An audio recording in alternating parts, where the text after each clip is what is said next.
संगत की जय साधु की हरे और की जान, ओछी संगत कूर की आठों पहर उबान। संतों की संगत करो, वे दूसरों के अज्ञान, आवागमन, दुख, दुर्दशा आदि रोगों को हर लेते हैं। दुष्टों की संगति तुच्छ है, उनकी संगति में आठों पहर अशांति लगी रहती है। अगली शाखी। विशेष सत्संग से जितने पाप कट सकते हैं उतने चंद्रायन व्रत से भी नहीं कट सकते। चंद्रायन व्रत किसे कहा जाता है?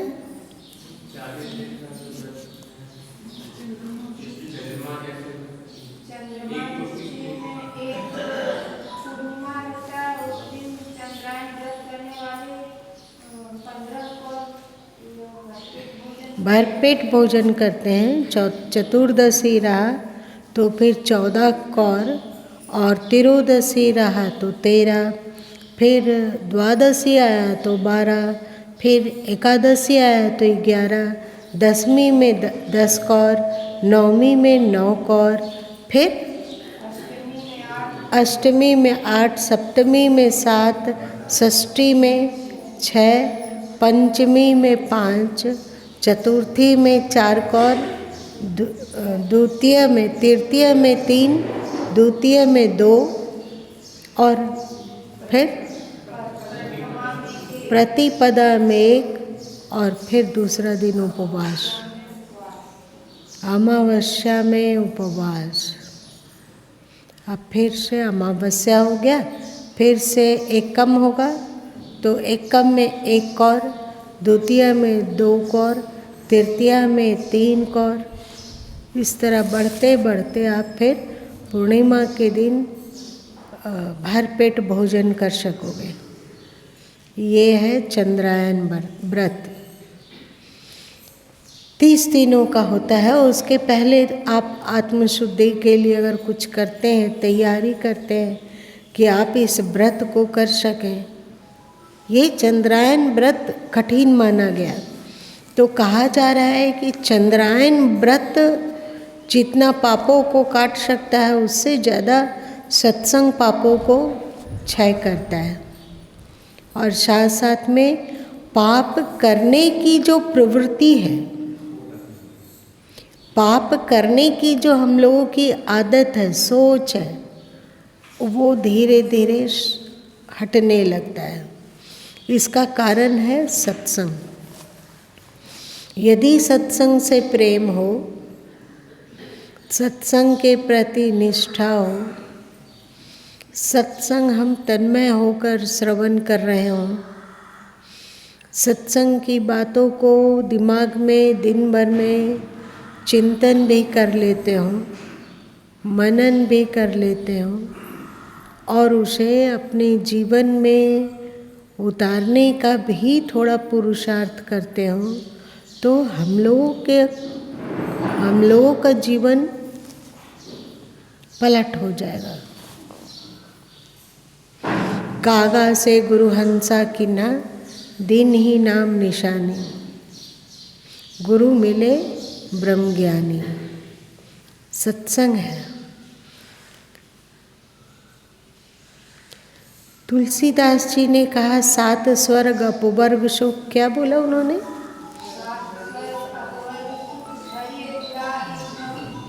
तुले और सदगुरु कबीर साहब, राम बुलावा भेजिया, दिया कबीरा रोय, जो सुख लव सत्संग में, सो बैकुंठ न हो। अद्भुत। जहाँ तुलसीदास जी कहते हैं कि 7 स्वर्ग, स्वर्ग हमारे पूर्वज लोग कहते हैं जहाँ धरती स्थित है, आकाश में, शून्य में जहाँ धरती स्थित है, उसके ऊपर 7 लोक और है। पृथ्वी को लेकर उसके ऊपर 7 लोक और है, उसे स्वर्ग कहा गया।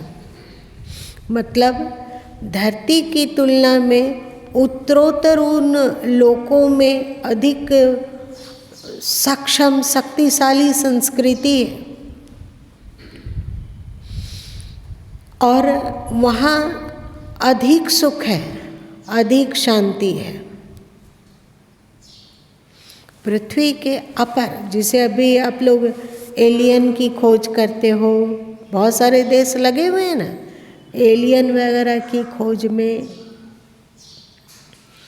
वे लोग कुछ दबे स्वर से कहते हैं कि जब चंद्रयान को भेजा गया था चंद्रमा में अथवा मंगल की ओर प्रक्षेपित किया गया था, तो आकाश में कुछ गोल गोल घूमता दिखा था और अलग अलग तरीके का रंग रूप। अभी तक जो एलियन की तस्वीर लोग बनाते हैं वो एलियन कम भूत प्रेत ज़्यादा दिखता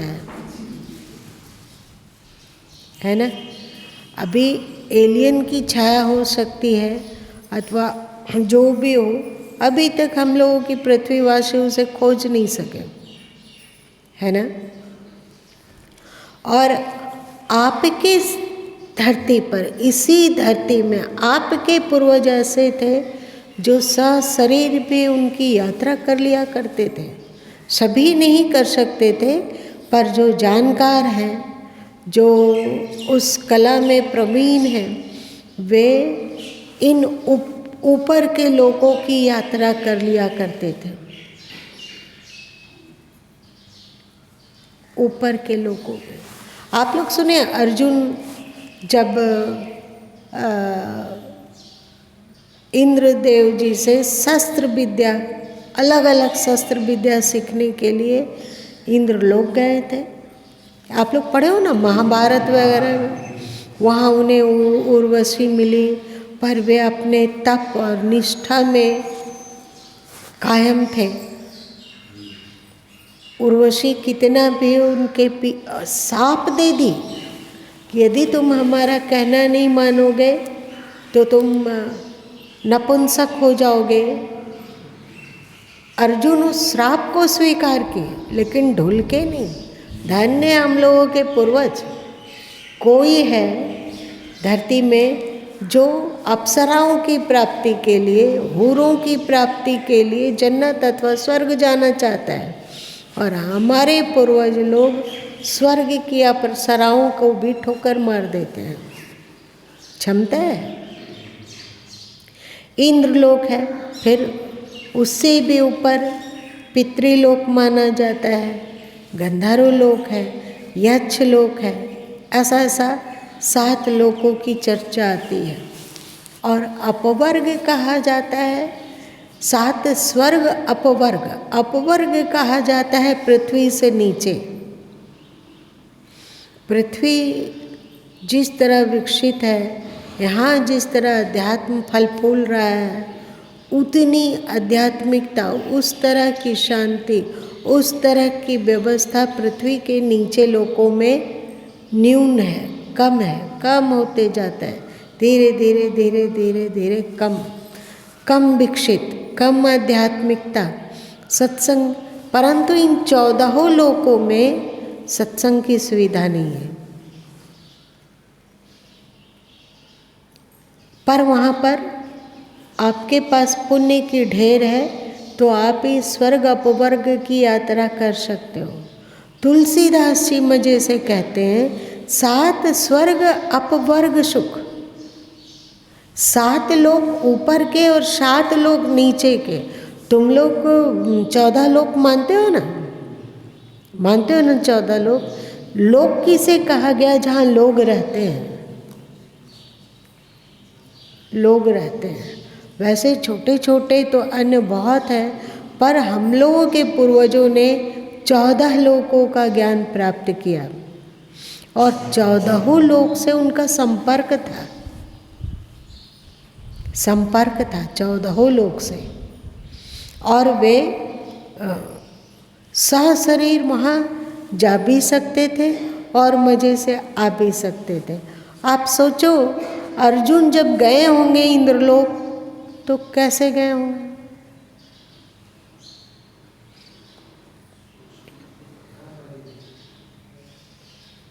सशरीर गए वो तो जाने, पर उनका शरीर कैसे वहाँ पहुँच गया?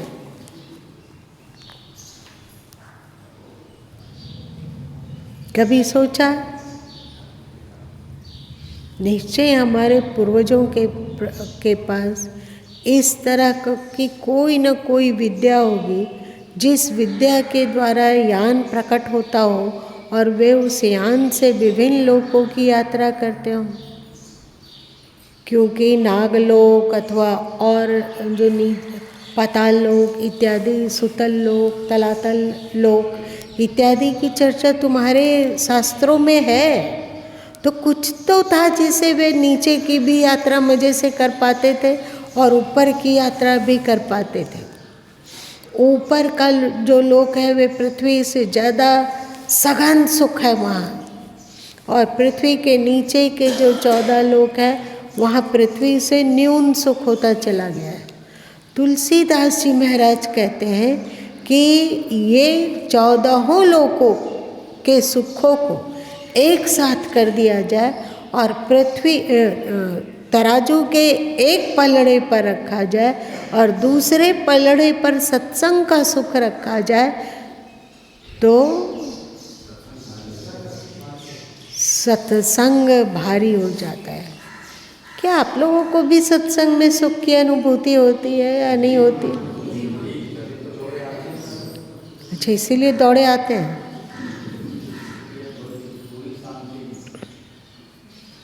ये सुख स्वर्ग में नहीं है। तुलसीदास जी मजे से कहते हैं, 7 स्वर्ग अपवर्ग सुख धरिए तुला एक अंग, तुल न ताही सकल मिली जो सुख लव सतसंग। सब मिलकर भी, और सदगुरु कबीर साहब तो अद्भुत है।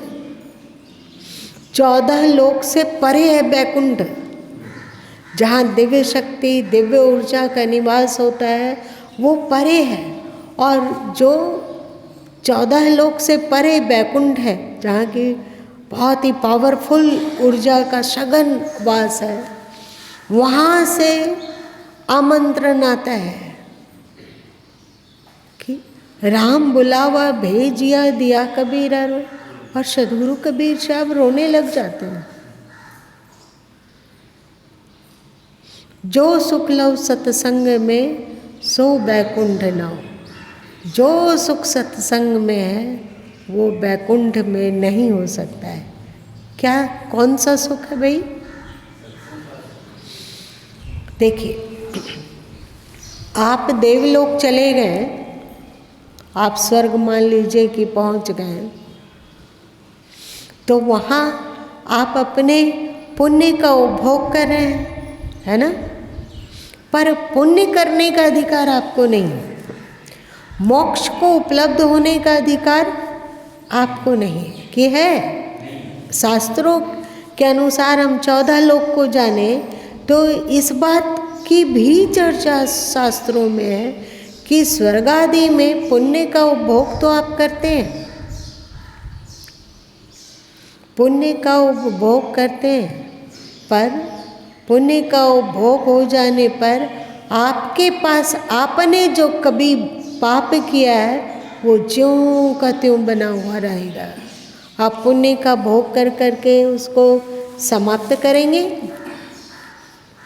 और पाप का फल भोगने का इंतजार करेंगे। वहाँ बहुत सुख मिला, बहुत आराम है, सब तरह मौसम अनुकूल है, जो चाहेंगे वो फल फूल हमें मिल सकता है, जैसा चाहेंगे वैसा जीवन जी सकते हैं। लेकिन वहाँ भी देवताओं में कैटेगरी होती है। जैसे हम लोग पृथ्वी पर हैं तो पृथ्वी में भी कैटेगरी होती है ना, ये बहुत पढ़ा लिखा हुआ है और ये अनपढ़ है। तो आप एक पढ़े लिखे जीनियस को जितना सम्मान करते हैं, क्या उतना ही सम्मान आप अनपढ़ का करते हैं? क्या करते हैं? नहीं करते। विद्वता, योग्यता और पद के अनुरूप प्रतिष्ठा बढ़ती जाती है, और जो लोअर तबके के हैं, जो अनपढ़ हैं, वो उनको देख देख कर क्या होते हैं? जलते हैं।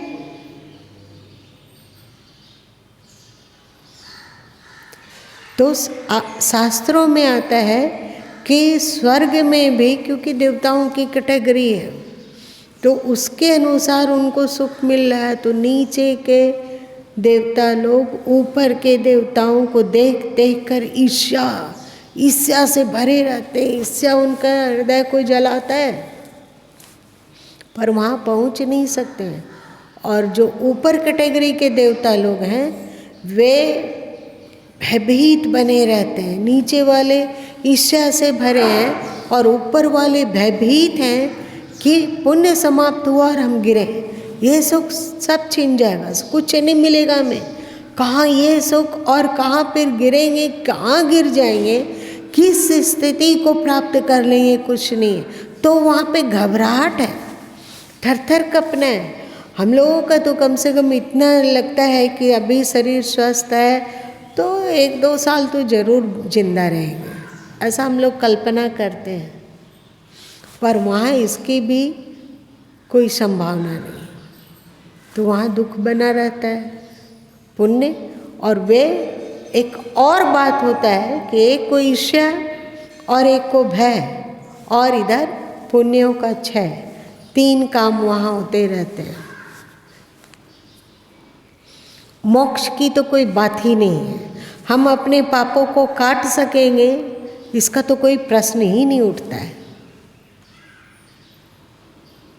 इसका कोई प्रश्न नहीं है। और यदि हम पृथ्वी के नीचे के लोकों में चले जाएं, जिसको कि भिन्न भिन्न दुख का स्थान बताया गया, नरक बताया गया, तो उन नरकों में जाते हैं तो पीड़ा है, दर्द है, लेकिन वहाँ भी जो धुलाई होती है, लॉन्ड्री है, वो हमारे अतिरिक्त पापों को की धुलाई वहाँ पर कर दी जाती है। पर पापों के जो संस्कार हैं, पाप करने का जो संस्कार है, इस बात को याद रखना। नरक में आपके पापों का को धो दिया गया, बहुत हद तक उतना छोड़ दिया गया जो कि मानव शरीर में ही धुला जा सकता है, पर पापों का संस्कार ज्यों का त्यों बना रहता है। कोई लालची है, अति लालच में वो पाप करता रहा है, उसका दंड वो नरकों में जाकर भली भांति भोगा। पर लालच करने का संस्कार ज्यों का त्यों।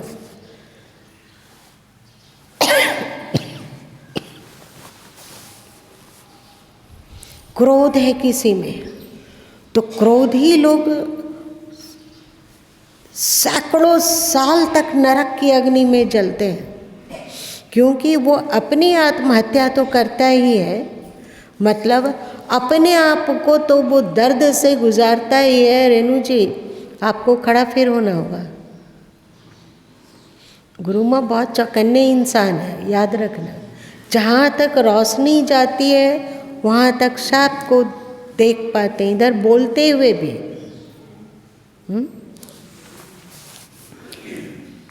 तो नरक क्रोध के द्वारा हम अपनी आत्मा का तो पतन करते ही हैं, क्रोध के संस्कार को और अधिक मजबूत बनाते हैं। रिपीट पर रिपीट। अब छोटी छोटी बात, एक फिर ऐसा समय आता है कि छोटी छोटी बातों में गुस्सा आने लगता है, बेकार की बात। मतलब हम लोग इस क्रोध की इतना अधिक पुनरावृत्ति किए कि वो हमारे संस्कार में पत्थर का लकीर की तरह खिंच गया है। क्रोध का संस्कार ज्यों का त्यों है, नरक में ये नहीं पहुंचा जा सकता है। वासना का संस्कार कि कोई बहुत अधिक कामुक है और वो शास्त्र निषिद्ध आचरण में भी प्रवृत्त होता रहता है, तो नरक में जाएगा। नरक में जाकर वो दुख भोगेगा और अपने पापों का थोड़ा क्षय करेगा। पर ये जो कामुकता का संस्कार है वो नरक से धुल ना सकेगा क्या? धुल ना सकेगा, वो बिल्कुल नहीं धुल सकता है। इसी तरह अहंकार करने का संस्कार, हम लोग को देखो छोटी छोटी बातों में सूक्ष्म अहंकार होता है। आप लोगों को अनुभव हुआ कि छोटी छोटी बातों में हम लोग को अहंकार होता है? हाँ, साक्षी रहने पर, होश में रहने पर उस अहंकार को आय कर दिया जाता है कि भाग, ये दिल, ये दिमाग, ये हृदय राम का भवन है, हमारे सद्गुरु का भवन है। इस भवन में तो हम कालिक नहीं लगने देंगे। आप अपने घर में सद्गुरु को आमंत्रित करते हो, वे आने वाले हों, अथवा आप भगवान को आमंत्रित करते हो, उन्होंने आपको टाइम दिया हुआ है, अथवा नहीं भी टाइम दिया हुआ है, तो इतना है कि आज आएंगे, तो आप लोग क्या करते हो? सबसे पहले जल्दी जल्दी, शीघ्र करो, शीघ्र करो, शीघ्र करो। वैसे ही मानव तन मिला, इसका मतलब ये है कि हमारे हृदय में ईश्वर प्रकट होना चाहते हैं। ईश्वर हमारे हृदय में प्रकट होना चाहते हैं। ईश्वर प्रकट होना चाह रहे हैं, आना चाह रहे हैं, तभी तो हमें मनुष्य का भी शरीर दिया और सत्संग भी सुलभ कर दिया और सद्गुरु से जोड़ भी दिया। धरती पे इतने लोग हैं, सब कोई तो नहीं सद्गुरु से जुड़ते हैं, अथवा जुड़ भी जाते हैं तो वो ऐसे सद्गुरु से जुड़ते हैं जो सद्गुरु कम कर्मकांडी अधिक हैं, जो अध्यात्म से जिनका कोई परिचय ही नहीं है, ऐसे सद्गुरु से जुड़ गए। जाने दो, पर हम लोगों के पास भाग्य है, हमें ईश्वर ने संत, सत्संग, सब कुछ का अवसर दिया और साथ साथ में हमें मानव तन भी दिया। मतलब हमारे हृदय में वे प्रकट होना चाहते हैं। तो जैसे ही अहंकार आता है, चौकन्ना हो के उसको भाग, नो एंट्री। ये सड़क का डस्टबिन नहीं है कि कोई भी आके अपना कूड़ा अंदर डाल देगा। है क्या डस्टबिन? तो अहंकार हो या क्रोध हो, सबको दूर करना होता है, प्रयत्न होता है। और ये संस्कार नरक में नहीं धुल सकता है। इस गंदे संस्कार को, मलिन संस्कार को तुम नरक में नहीं भोग कर खत्म कर सकते हो। इस गंदे संस्कार को साफ करने का अथवा समझने के लिए सत्संग ही एकमात्र ऑप्शन है। आप यदि सत्संग में नहीं आते हो तो आप जानते ही नहीं हो कि हमारे में पाप का भी संस्कार है। हमको गुस्सा आता है, अथवा हम झूठ बहुत बोलते हैं, अथवा हम दिन भर बक बक बक बक करते रहते हैं। कोई न कोई बहाना लेकर कुछ न कुछ बोलते रहना है। जरा सा अवसर मिला बोलने का तो हम बक बक बक बक शुरू हो जा रहे हैं। पता नहीं क्या क्या संस्कार हम लोग के भीतर। सत्संग में नहीं आएगा इंसान तो क्या उसे जान भी सकेगा कि हमारे भीतर ये मलिनता है? सो ठीक से देख लो, नहीं जान पाता है, नहीं जान पाएगा वो। तो सत्संग के द्वारा आपको बोध होता है कि हमारे में ये मलिनता है। सद्गुरु आपको आपके कमजोरियों की ओर दृष्टि करवा देते हैं। और यदि आप गुरुमुखी हुए, गुरुमुखी मतलब क्या होता है? अपने मन की तुलना में गुरु के मन को अधिक महत्व देना। श्री कृष्ण ने कहा ना, मन मना भवा। यदि आप अपने मन का समर्पण कर पाए, मतलब हमारा मन क्या कह रहा है, हमारी इच्छा क्या है, इसको जाने दो। सद्गुरु क्या बोलते हैं, हमारा धर्मशास्त्र क्या कहता है, हमारी गीता क्या कहती है, इस पर जिसको फोकस है वह अपने संस्कारों को धीरे धीरे धीरे धीरे धो देता है। और किस क्वालिटी को प्राप्त करता है? मोक्ष की क्वालिटी को। धरती पर जब तक रहता है तब तक तो वो शांति और आनंद की अनुभूति करता ही है। जब धरती भी छोड़ता है तो उसके पास यहाँ से धरती से आनंद निमग्नता का संस्कार लेकर आनंद लोक को चला जाता है, जिसको कि श्री कृष्ण ने मम धामा का है। मेरे धाम को प्राप्त होकर व्यक्ति का पतन नहीं होता है, उस धाम को, उस स्थिति को प्राप्त कर लेता है। बताइए इस स्थिति को प्राप्त करने में स्वर्ग कितना उपयोगी है अथवा नरक कितना उपयोगी है? कुछ नहीं है। इसलिए सत्संग की इतनी महिमा है। सत्संग है तो हम अपना कौवा से हम हंस बन सकते हैं। सत्संग नहीं है तो कौवा जैसा ही जन्म लिए, कौवा जैसा ही जीवन गुजारेंगे और कौवा जैसा ही मर जाएंगे। कभी कभी गुरु माँ सोचते हैं कि ये मृत्यु के उपरांत कौवा लोगों को भात अथवा और चीज़ देने के लिए क्यों हमारे पूर्वज लिख दिए होंगे। है तो ये कर्मकांड, लेकिन कौवा के लिए निकालना, शायद जानते होंगे लोग कि ये जो मरा है ना वो कौवा वृत्ति का ही रहा है, मलिन। तो जहाँ गया होगा तो कौवा वृत्ति वाला ही होगा, तो कौवा को भोजन करा दो। क्या कहते हो तुम लोग?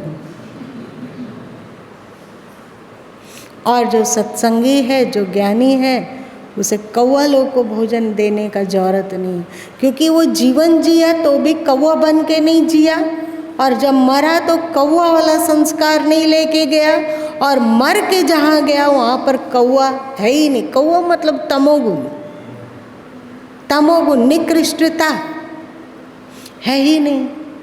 तो जो मोक्ष का आनंद, शांति का सुख सत्संग दे सकता है, वो न बैकुंठ दे सकता है और न स्वर्ग दे सकता है ना। इसलिए सदगुरु कबीर साहब कहें कि संगत से सुख उपजे, उपजता है ना। और संगत कीजिए साधु की, आज्ञा भी देते, साधु की संगति करो, संतों की संगति करो, ज्ञानियों की संगति करो।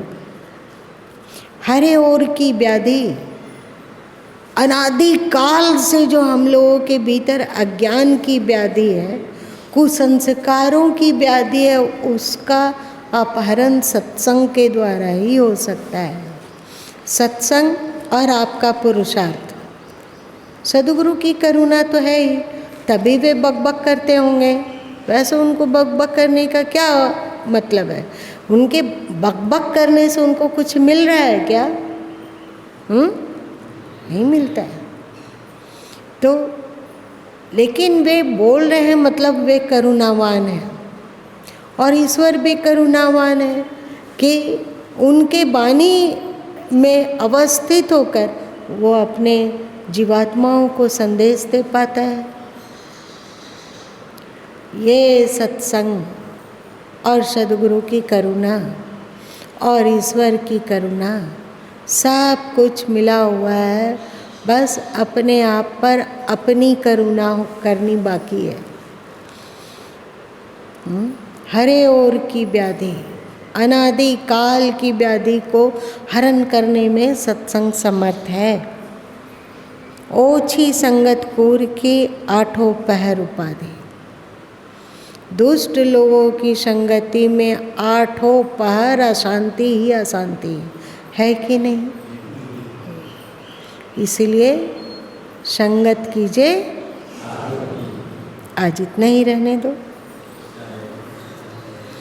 बताओ जी, आप लोग देवताओं की पूजा करते हैं? करते हैं? हिंदू पूजे देवता, देवताओं की पूजा करते हैं, पर जिन देवताओं की पूजा करते हैं उनके पास भी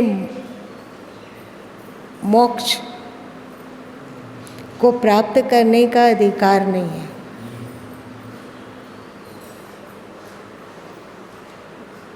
वे वहाँ स्वयं थर-थर कँप रहे हैं। आप लोग जब योग वशिष्ठ सुन रहे थे, याद करो ठीक से तुम लोग, योग वशिष्ठ तो यहाँ बहुत सारे लोग सुने हैं ना।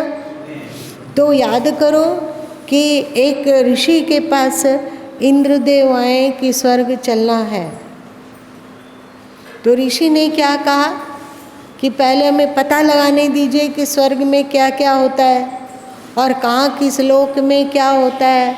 और जब वे जाने कि स्वर्ग में सुख तो है, पर शांति और आत्मानंद की प्राप्ति और मुक्त होने की क्वालिटी वहाँ नहीं मिलती है, वहाँ इसका अधिकार ही नहीं है, तो संत ने कह दिया कि हमें स्वर्ग नहीं जाना है। याद आई आप लोग योग वासिष्ठ में? बहुत पहले, 6-7 साल, 8 साल, 10 साल पहले। इस बात को याद रखो। इस दृष्टि से देखा जाए तो सद्गुरु की पूजा ज़्यादा कीमती है, क्योंकि देवता की पूजा करने से वो वहाँ है ही नहीं, मतलब वो उस स्थिति को प्राप्त कर ही नहीं सकते हैं, वो बेचारे अपने दीनहीन बने हुए हैं। तो उनकी पूजा करके ज़्यादा से ज़्यादा हम देवलोक चले जाएंगे, जो कि श्री कृष्ण ने गीता में कह दिया है कि देवताओं को पूजने वाला देवलोक को जाता है, पितरों को पूजने वाला पितरलोक जाता है, और मुझे पूजने वाला मुझ परमात्मा को प्राप्त होता है। मुझे पूजने वाला मतलब यहाँ पर श्री कृष्ण अर्जुन को एक सद्गुरु बन के उपदेश दे रहे हैं, ज्ञानी सद्गुरु। श्री कृष्ण क्या है? ज्ञानी सद्गुरु।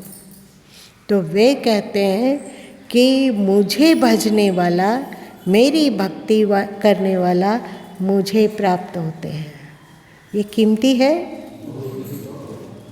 यदि सद्गुरु की भक्ति करने वाला सद्गुरु को प्राप्त होता है, तो उनका दृष्टिकोण, उनका ज्ञान, उनका विवेक, उनका वैराग्य, उनका दृश्य के प्रति भक्ति, शाश्वत के प्रति निष्ठा और शुभ के प्रति स्थिति है। और यदि हम उनकी भक्ति करके हम उस स्थिति को प्राप्त करेंगे, तो बताइए, एक तरफ पितर, एक तरफ देवता, एक तरफ सच्चे सद्गुरु, आत्मनिष्ठ सद्गुरु।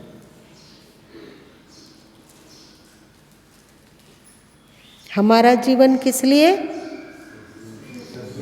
अगर हम अपने आप का काया पलट कर सकते हैं, तो वो देवताओं, पितरों, भूत प्रेतों और यक्ष किन्नरों की पूजा करने से कभी नहीं मिलेगी। उसके लिए तो सत्संग का शरण और सद्गुरु का शरण ही एकमात्र उपाय है। यही आज सद्गुरु कबीर साहब कह रहे थे। आज इतने ही रहने दो।